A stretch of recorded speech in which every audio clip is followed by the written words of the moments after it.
teman-teman, perkenalkan nama saya Bella Indrias Borumani Huruk dengan NIM A1C3 19022. Nah, saya berasal dari kelas reguler A, Prodi Pendidikan Fisika, Fakultas Keguruan dan Ilmu Pendidikan Universitas Jambi. Dalam video ini saya akan menjelaskan tentang kematian bintang-bintang besar. Nah, yang pertama adalah proses kematian sebuah bintang. Kematian bintang terdiri dari beberapa fase, dimulai dari pembentukan bintang raksasa merah sampai matinya sebuah bintang. Akhir bintang sangat bergantung dari masa bintang pada kondisi awal. Ada 3 fase kematian bintang, yaitu bintang katai putih, bintang neutron, dan black hole atau lubang hitam. Nah, fase kematian bintang yang pertama adalah bintang katai putih. Bintang katai putih merupakan fase akhir bintang yang berukuran kecil seperti matahari. Matinya bintang diawali dengan habisnya unsur hidrogen pada inti bintang. Habisnya hidrogen menyebabkan tidak terjadinya reaksi termonuklir di inti bintang. Reaksi termonuklir pada kondisi bintang normal tidak hanya memancarkan panas, tetapi juga menahan gravitasi inti agar partikel yang ada di kulit tidak tertarik ke dalam dan mengakibatkan bintang berkerut. Nah, dengan hilangnya reaksi termonuklir di inti, maka bintang akan mengkerut. Hal ini terjadi karena di inti terjadi pembakaran helium menjadi karbon. Pembakaran helium terjadi karena pengerutan bintang. Pengerutan bintang menyebabkan jarak antar partikel menjadi semakin mampat. Akibatnya, tumbukan antar partikel menjadi sering terjadi. Akibat tumbukan tersebut, timbullah panas. Panas tersebut yang memicu terjadinya reaksi lanjutan yang membakar helium menjadi karbon. Nah, pemanasan di inti dengan suhu yang lebih besar menyebabkan di kulit juga terjadi reaksi termonuklir.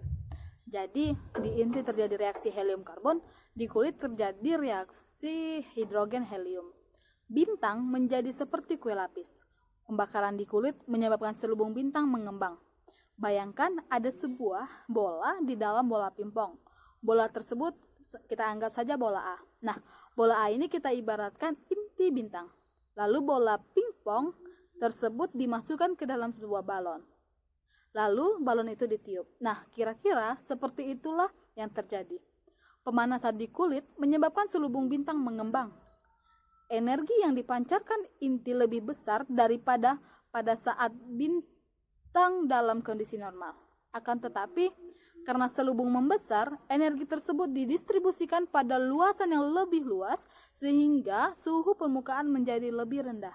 Jadi, pada saat bintang berwarna merah dan memiliki ukuran bintang membesar, tetapi suhunya malah menjadi lebih rendah. Warna merah menunjukkan penurunan suhu.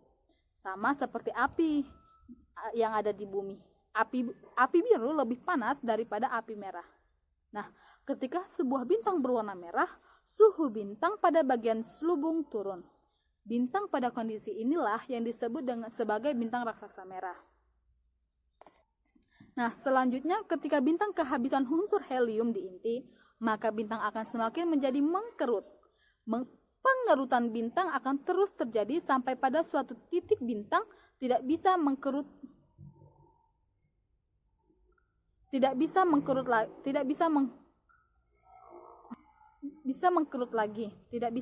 lagi. Hal ini disebabkan karena kondisinya sudah sangat mampat. Ketika bintang dalam kondisi ini, bintang dalam kondisi stabil mampat. Nah, bintang ini akan memancarkan cahaya yang lemah sampai benar-benar mati. Fase inilah yang disebut bintang katai putih. Nah, inti pada bintang katai putih beragam. Pada umumnya reaksi termonuklir hanya sampai pada pembentukan inti karbon. Tetapi ada jenis lain seperti oksigen atau neon. Pada kondisi katai putih, bintang dalam kondisi stabil karena elektron mengalami degenerasi dalam kondisi yang mampat. Fase kematian bintang yang kedua adalah bintang neutron. Bintang neutron merupakan fase selanjutnya. Apabila massa bintang cukup besar, maka pemampatan atau pengerutan bintang akan menyebabkan reaksi berikutnya, yaitu pengubahan karbon menjadi unsur yang lebih berat, yaitu oksigen. Nah, ketika karbon habis, maka pemampatan akan kembali terjadi hingga terjadi reaksi pembentukan unsur yang lebih berat seperti silica hingga terbentuknya besi. Besi merupakan unsur terberat yang dapat dibentuk oleh sebuah bintang. Nah, ketika dalam kondisi ini membuat bintang seperti bawang merah atau kue lapis. Di inti terjadi pembentukan besi, di kulit terluar terjadi pembentukan helium. Nah, nova dan supernova. Nova dan supernova adalah ledakan bintang. Yang membedakan keduanya adalah besar ledakan tersebut. Supernova pun ada supernova 1 yaitu bintang ganda dan supernova 2 atau bintang tunggal. Ledakan bintang tunggal terjadi apabila bintang dalam kondisi seperti bawang berlapis-lapis. Besar ledakan ditentukan oleh massa bintang yang ada. Pada supernova tipe 1, bintang menerima partikel gas dari bintang lain. Akibatnya di selubung bintang kembali terjadi reaksi termonuklir sehingga bintang terlihat seakan-akan akan meledak.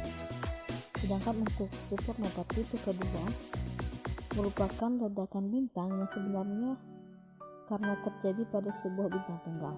Pengerutan bintang menyebabkan bintang menjadi semakin mapat ketika massa bintang melewati batas tertentu. Di inti terjadi pembentukan unsur yang lebih berat seperti hidrogen, helium, karbon, oksigen, neon atau silikon serta besi. Ketika terbentuk inti besi bintang dalam kondisi yang sangat mapat, bintang akan semakin mapat karena tidak ada energi yang melawan gravitasi bintang sehingga bintang runtuh. Pengerutan menyebabkan suhu di inti menjadi semakin panas. Pada suhu 5 miliar Kelvin, energi foton sangat tinggi sehingga mampu membelah inti besi menjadi helium. Peristiwa ini disebut proses peluruhan beta balikan, di mana proton akan keluar meninggalkan neutron untuk bertemu elektron. Pembentukan inti neutron ini akan menghasilkan sebuah gelombang kejut yang melawan keruntuhan bintang atau melawan gravitasi bintang. Karena gelombang yang sangat kuat, sebagian materi bintang terlempar keluar dalam sebuah ledakan dahsyat. Peristiwa itulah yang disebut dengan supernova. Nah, sisa ledakan supernova akan memisahkan inti bintang hasil peluruhan tadi sehingga disebut dengan bintang neutron. Nah, fase kematian bintang yang ketiga adalah lubang hitam atau black hole. Bintang akan berevolusi menjadi objek lain yang memiliki gravitasi yang sangat besar. Gravitasi tersebut bahkan dapat membelokkan atau membuat cahaya terperangkap. Objek tersebut dinamakan lubang hitam atau black hole. Gravitasi inti akan meruntuhkan bintang menjadi sesuatu yang sangat mampat. Bintang yang bermassa besar akan mengalami pengerutan sehingga menjadi sangat mampat. Ketika gelombang kejut inti atau neutrino tidak mampu menahan keruntuhan bintang, maka bintang akan menjadi semakin mampat sehingga massa jenisnya juga akan semakin besar. Sebesarnya massa akan membuat gravitasi juga besar sehingga terbentuk sebuah inti yang bahkan bisa membelokkan cahaya dengan gravitasinya. Lalu selanjutnya ada struktur bintang yang lebih masif dari matahari. Pada bintang-bintang bermassa lebih besar daripada matahari, reaksi CNO yang sangat peka pada temperatur membuat gradien temperatur di inti sangat besar. Semakin dalam kita masuk ke lapisan-lapisan di bagian inti, maka semakin tinggi temperatur sehingga semakin cepat reaksi berlangsung. Semakin cepat reaksi berlangsung berakibat pada semakin tingginya temperatur. Begitu seterusnya, sehingga perbedaan temperatur antar lapisan di bagian inti menjadi begitu besar yang membuat pengangkutan energi di pusat diangkut dengan cara konveksi. Energi yang begitu besar yang dibangkitkan dari reaksi CNO membuat bagian luar bintang juga memiliki temperatur yang tinggi, sehingga hampir semua atom hidrogen berada dalam keadaan terionisasi. Hal ini menyebabkan foton-foton ultraviolet tidak menemui halangan dan lulus begitu saja, sehingga penghantaran energi dengan cara radiasi lebih dominan di bagian kulit bintang.